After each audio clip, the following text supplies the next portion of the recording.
Welcome back to the Kick and Post YouTube channel. I'm your host, Amal Thompson, and I'm out here with Nature K. How you doing today, boss? Nature K. Okay. I'm good. I'm great now. Crazy intro. We're back. We're We're back, on it. baby. We're back, baby. We came through with the Fernando Mendoza draft prospect profile. That one was pretty standard. It's already written in stone, I feel like, where he's going. But Jeremiyah Love has been setting the world on fire as an RB prospect. Has had a lot of people kind of coming out of their bodies with the comparisons. Footwork of Bijan, power of Saquon, all kinds of stuff like that. But we have our own take on our boy Jeremiyah Love out of Notre Dame. And I think it'd be a good one. How you feel about Jeremiyah Love, sir? I feel better about him now than at the beginning of the year. And I do want to come out and formally apologize because I was talking a lot of trash. I was a hater. You were a hater. I was one of the biggest haters. You hated that man. Didn't understand why people loved him, hated people that love him. But now I see where the love comes from. It didn't make sense then, but it makes sense now. So I'm here to set the record straight, but I do want to apologize. So it takes a big man to apologize, man. I was kind of indifferent myself. I'm not gonna say like I was out on Jeremiyah Love. I thought the comparisons were a little bit inflated. I thought he was a decent looking prospect. I go back and give a second watch of the tape. I go back and look at some of the measurables for sure. He's very nimble. He's got great footwork. He makes people miss in the backfield. His cuts aren't just cuts to go sideways. They're usually cuts to get upfield, which I like that a lot. He's a good ball catcher, not like a, extended handoff type of ball catcher, which could kind of fool the stats a little bit. But he goes out there, he'll line up in a wide receiver spot and make catches away from his body. Very unusual for most running back prospects. Elite athleticism. elite. The hurdles are crazy and they're fluid. Elite. He might bring back the jumping over the pile at the 1 yard line type of running back red zone usage. Because he's just got it in his bag on over grown men. And again, if we talk measurables, I'm not usually one for the combine, but 4.36 is not what I expected him to run. I knew he had top end speed. I know he'd be able to hit home runs. Good clip of that is against Indiana 2 years ago, 88 yards. Took it to the numbers, took it right up the sideline, 88 yards for a touchdown. And I've seen him beat people to the edge over and over and over again. But he doesn't depend on athleticism and beating people to the edge. He runs well between the tackles as well. He's not an arm tackle guy. Like, it's going to take a solid hit and probably a second one to get him down. I like it. And based on where we see running backs falling, especially the last couple years, when they have this skill set, I think he's a lock first. That's no doubt. But I'm looking at that 3-4 spot where we have Arizona and Tennessee, and both teams have, I don't want to say an overwhelming need, but if they're looking for that guy, I think both teams have the ability to be like, all right, we'll plant our flag and get a young RB for the future. Arizona could do that, for sure. I know they brought James Conner back, but they haven't really have anybody of Jeremiyah Love talent in the building. And even though I'm a Tyjae Spears kind of guy, he's a better 1B to a guy like Jeremiyah Love. I know, I don't want to say it either, but I mean, Jeremiyah Love's comparisons of being a Bijan Robinson level back or a Saquon level back are starting to reign true to me a little bit more the more I looked at the tape. I'm okay putting my flag down and saying, like, yeah, he can be one of the better running backs taken in these last two drafts, for sure. I'd have him above Amari and Hampton by a mile. The Ashton Genty comparison pissed me off. I'd say somewhat close, but I'm leaning Jeremiyah Love. I'm leaning Jeremiyah Love over Genty. Yeah. Oh, yeah. Oh. I know. I was going to do it. I know. What? I know. I bought it. You know what? They sold it to me and I bought it. But I like what I see. I like what I see. My chest. It looks very fluid. No. He looks bigger. He looks the part receiving wise, especially. And I know I already saw Genty do it in the league. So now, it's a little bit of that. do I really put the rookie out there? But I'm buying into the rookie hype a little bit, man. I'm liking Jeremiah Love. Would Who I pay else the are you? 1-1 for Jeremiah Love? Yes, I would. Would I pay the 1-2 for Jeremiah Love? Of course I would. Would I trade Ashton Genty straight up for the 1-1? I would. All right, now go ahead. Your turn.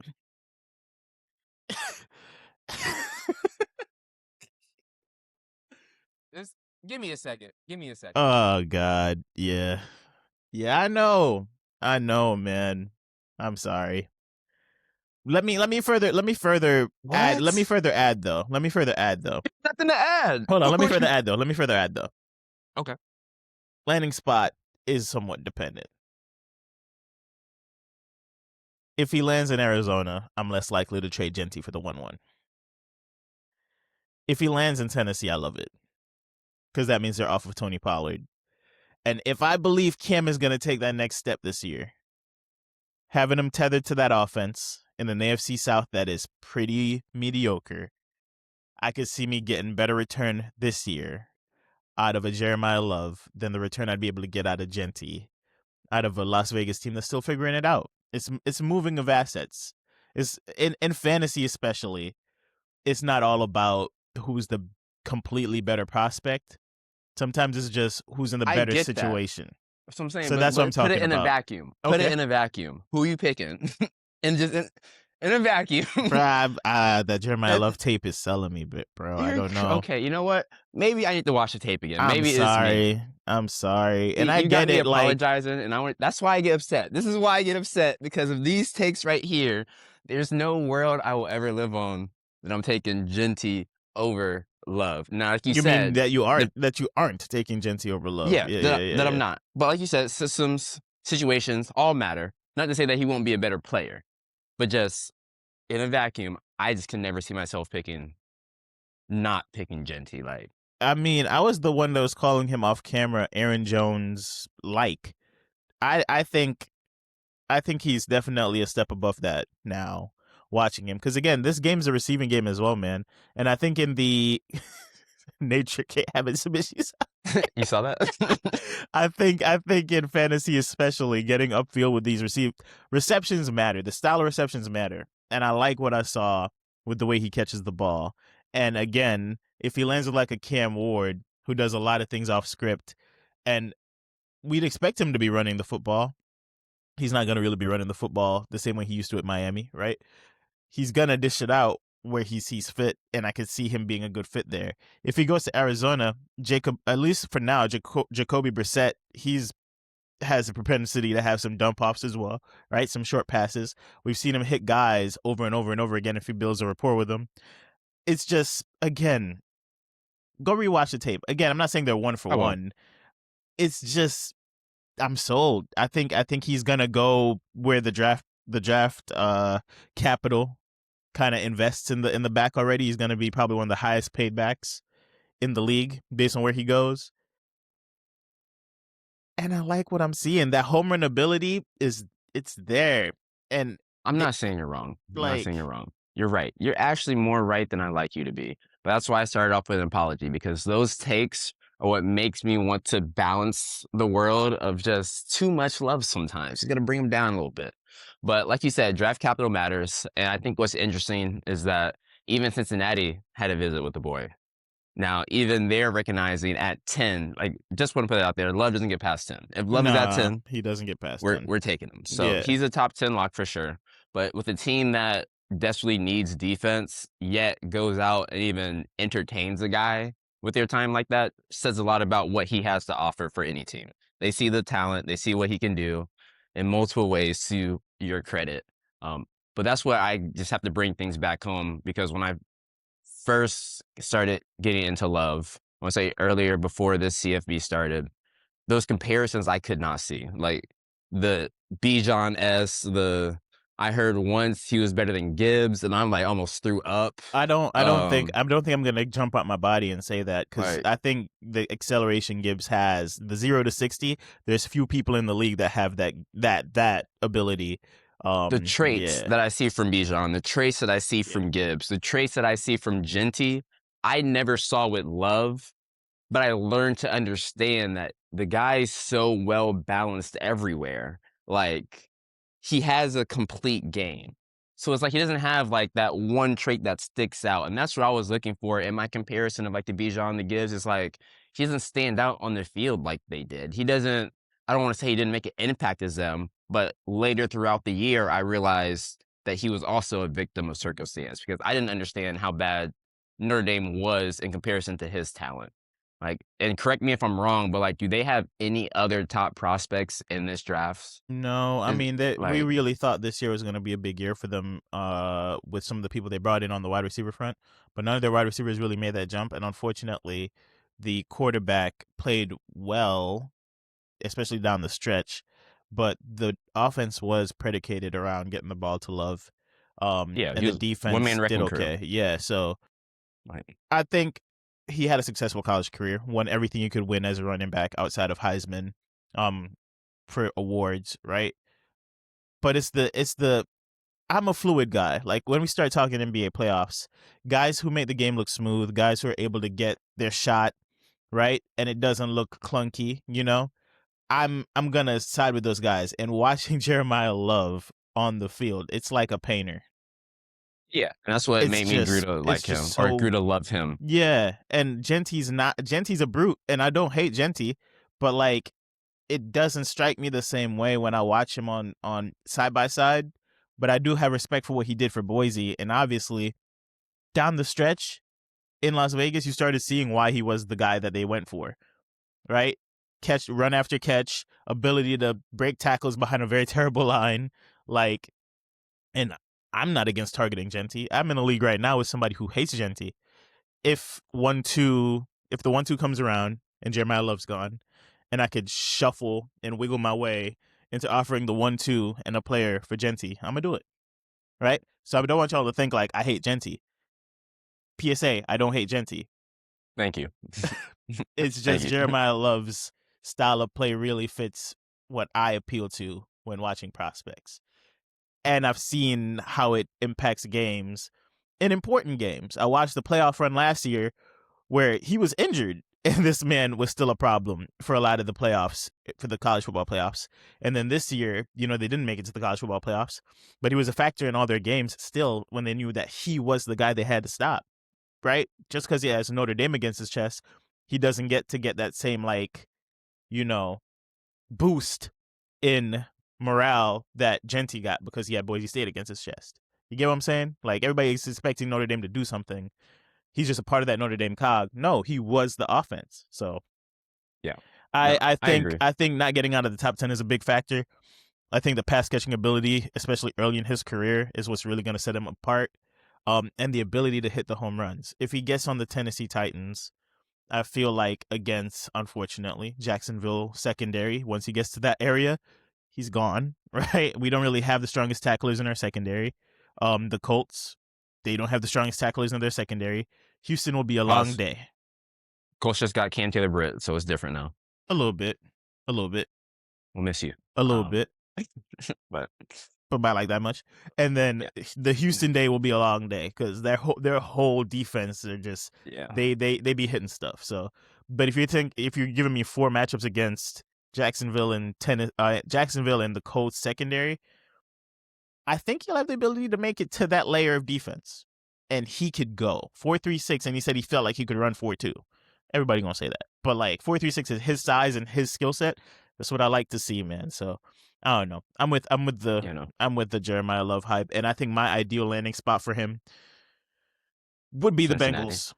Yeah, come on Like now. It just obviously, makes too much sense. Like, that would be the perfect spot. And this is coming from us who charted Chase Brown to the Bengals a few years ago and love Chase Brown. But this dude again is another level of athlete. Chase Brown isn't bad, but you replace 45 to 60. You replace 65% of those touches with somebody who's with the actual running NFL back, running not back. Samaje P. Ryan. Yeah, Yeah, like you're crazy. 63. He's 6 foot, what? 6'3", 180. Am I tripping? I know he's a bigger back. I didn't know he was that big. He's Sheesh. big. Let me check. I might have it a little bit off, but he's 6'2", 214. Okay. Still a big body. He's a big Ran like body. that. Chase Brown is not that size, and he's been in the league for a bit, right? So like you could really make that Cincinnati offense, which is already going to be a problem. You know, Jay Burrow coming back with some vengeance. Both wide receivers looking fairly healthy. You add a Jeremiah Love level back to that mix, right? You could have kind of a Detroit Lions ascension when they first made their run to the NFC Championship game. Um, you could have a version of that, but with a team that's already made it to the Super Bowl. Yeah, and that's why, like, I see why since he looked into it. I have full faith that if Gibbs was available to us in that draft later down the line, like he was projected, we were going to take him. Fortunately, the Lions did what the whole league should have did, went and got their guy. But with Love, it's just adds to the problem that we've suffered from is just keeping Burrow up. But if you have another running back that's competent, that's efficient, that's, like you said, poetic with the ball in his hands, that's less time he has to draw back, less time he has chance to get a sack. Like, you have other players that can move the ball without it all having to be Joe Burrow every single play. So that does help the cause in a degree. Of course, defense is cool and all, it's important, but I will always believe in taking the best player off the board, figure it out later. Like, don't try to make someone they're not. Don't draft a position because that's what you need. If it's not there, you can't force it. That's off the board. Jeremiah Love with fairly empty boxes because you can't leave Chase one-on-one for too long. You can't leave Higgins one-on-one for too long, right? You don't necessarily have to have the best line when you Which have, is getting better. which is getting better, Hey, but you don't have to have the best line when you're not going to have a loaded box and you have a guy who can make people miss in the backfield and has just elite footwork. yeah, I Elite agree. footwork, right? Like, I could see the Bijan Robinson comparisons now. Again, Yeah. Bijan has shown me Well, that ability in the league, and he's a little bit bigger and stronger. But I I think see a it. better comparison, Yeah, not no discredit to the guy, but I do think a better comparison is a juiced up Alvin Kamara. I like it. That's what I I see. like it. Like a really, really juiced up Alvin Kamara in this league, perfect for this style of play. Hmm. You can throw him anywhere, be a day one impact. Like when you said Aaron Jones, like a little better, but like same mindset. I think he'll be Aaron Jones later in his career. I Hmm. think Love is a back that will be In the like league for a Aaron while. Jones, like Kamara in a league for a while, just Yeah, because he knows how to play the game. He doesn't have to purely drive off of just athletic ability. Like he has a which he brain, has he in droves right analyzes. now. Like you're Yeah, he putting the has brain with the athleticism. First 5 years in the exactly. league, he's gonna be serious. When that starts to taper off, like you said, he'll be able to default into the slot a little bit more. You're gonna see him in a Kamara role, a CMC role, where even from a fantasy perspective, the receptions are going to be there, especially later in the year. So this is an investment at the 1-1, potentially 1-2, where I was a guy who took Saquon 1-1 years ago in a dynasty league. This dynasty league's been going for like 7 years. I still have Saquon. Right? I could have Yeah. traded him, but I still have a Yes. productive Saquon that I invested a pick years ago in that I don't have to worry about the position. Obviously he had injuries, but you don't have to worry about the position year after year after year. You know, you have one of the guys. I feel like Jeremiah Love has the potential to be that. It's not really gimmicky. It's not fluky. It's not all landing spot based, but landing spot can help, especially early.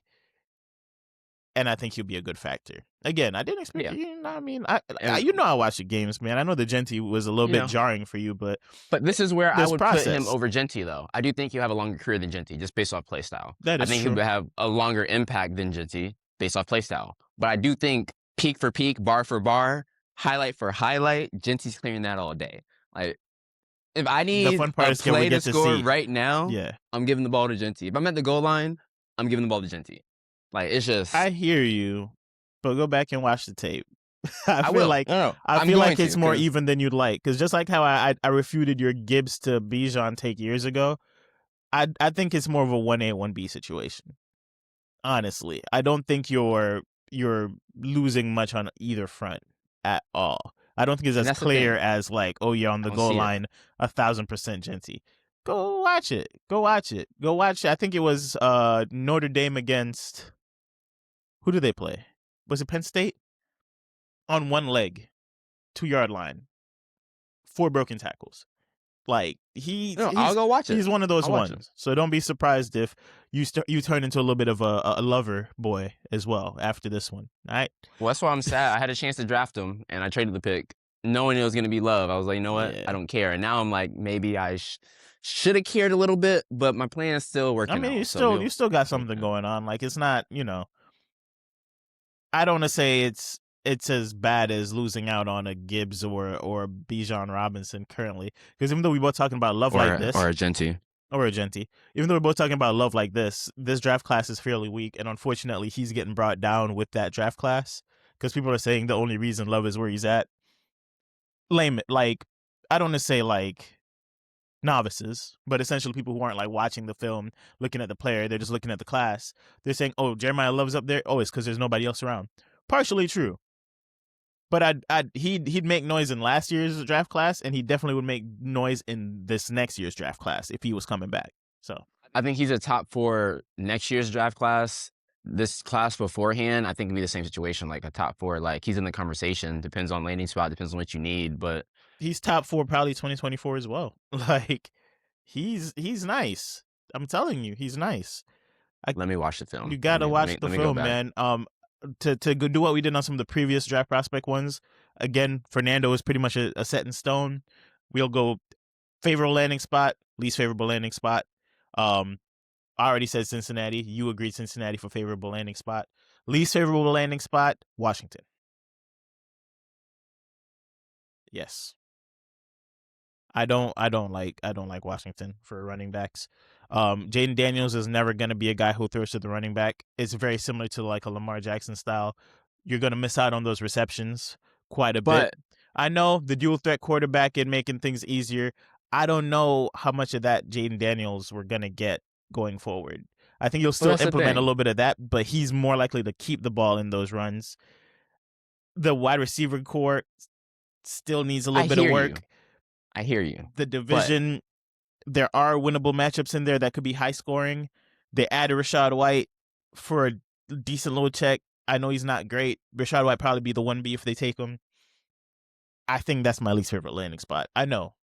only reason I don't agree with you is because they haven't had a talent like Love at that position to where Daniels could really see it as an actual option. Like it was more of like a default option. Mm-hmm. Like you said, I'm gonna take it 9 times out of 10 unless I know for a fact I have to give you this ball. But like when you say giving this ball to who, Brian Robinson Jr. or Chris the JCM, Rodriguez or like JCM, Chris yeah. Rodriguez, yeah, like Yeah, but now yeah. you have Love, so it Should be is a different. different conversation. It should be a different conversation. But based off of the top 10 spots, I mean, that would be up there. Really between them and Arizona, I say Arizona is worse just because I don't know the direction of the team. Like, I know they're They're rebuilding. rebuilding for sure. And I mean, if But it's how one long we've been thing, rebuilding, you know? this Like, is true. There's no, I mean, Jacoby Brissett for a full year is a lot different than Jacoby Brissett for eight games. So we're gonna see that this year. Not to go too deep into fantasy coverage, but guys are telling me that Jacoby Brissett is their favorite late round pick in drafts, and I'm not against it. But if you're thinking you're getting the same production you got the last 8 games of a season that was already a wash for Arizona, if you're gonna get that level of offensive play out of Jacoby Brissett for 17 games, I have a timeshare to sell you because I don't think you guys understand let's pause. how long. Same thing happened with Geno Smith last year. Just want to put that out there. Exactly. And I'm not So I'm not out here like disputing the call this loudly yet, but now that I've put my point out here on tape, you're not going to get top 10 quarterback play out of Jacoby Brissett all year. It's not the Dak situation, right? Like, and I'm sorry to burst bubbles. Somebody's going to do it and bank on Jacoby Brissett being their late round guy. And I think they're going to get burnt, especially early in the season when teams are still figuring out who they are. Teams still are looking to win games. So, yeah, if we're looking at that, I understand your perspective on Arizona being a not so favorable landing spot. I just think I prefer the dump off situation there. I prefer the lack of mobility in that quarterback. That's why I didn't go there. Yeah, if we're going top 10, I agree. That's where it's at. Honestly, the worst landing spot is if he ends up somewhere where he has to split touches off the rip. That kills everything for a 1-1 pick, you know? What, like the Saints go crazy and draft him or something, or something like that. The I Saints mean, decide they're even still even going in there. Cincinnati, he's splitting in Cincinnati, but I think he gets The the offense lead is work good towards enough. The the offense is good enough. Yeah, and he probably take over like what, week 4. Like I think he to a takes over certain pretty extent because I mean they were early. trying to force Chase Brown out the out the game for so much of the year last year. It's just nobody was good enough to do it, right? So I think they're looking for somebody to be that guy, and Chase Brown be kind of a relief back. Um, You know, it'd be like you said, like a Sonics and Knuckles type flow. It's like you got your electricity yeah, and you got your power. But like I want to say a better comparison would probably be what the Panthers had a while back with Jonathan Stewart I like that. and Williams. Yeah, Like both 1As I in agree. any other team, you know? I agree. I think that's a great breakdown. An amped up version of Jalen Warren and Kenneth Gainwell, right? Like both No, those are 1Cs playing with each I other. know, but But they both have talent structures that are somewhat eh, similar, but one guy's a little bit eh. bigger and has a little bit more thump. Again, juiced up version of that matchup. Um, I wouldn't be against it though. But yeah, that's our take on Jeremiah Love, man. You have any closing thoughts, sir? No, let's get out of here ASAP. I'm burning out here. I gotta go inside. Nature K tried something new. I don't know how many more Hey, times we're gonna do hey. this in the daytime, but shouts out Nature K. Shouts out Well, y'all I for gotta watching the videos. Let me hear gotta it. enjoy it while I You can. Got a better. little announcement coming soon for the people back home. So Yeah, yeah, yeah. we recording, man. We locked It's in. gonna be a fun time. I can't wait to get to some of that content later in the football season. But it's been Kick and Post. It's been Draft Prospect coverage. Jeremiah Love. Hope you guys enjoyed this one. Keep tuning in for more Draft Prospect coverages, NFL content, fantasy content, MMA content, NBA playoffs content coming up. We're back with all the sports. We're back covering it all for you guys, analyzing it all, and just putting it on your plate so you can consume. Thank you very much, and we'll see you next time. Peace.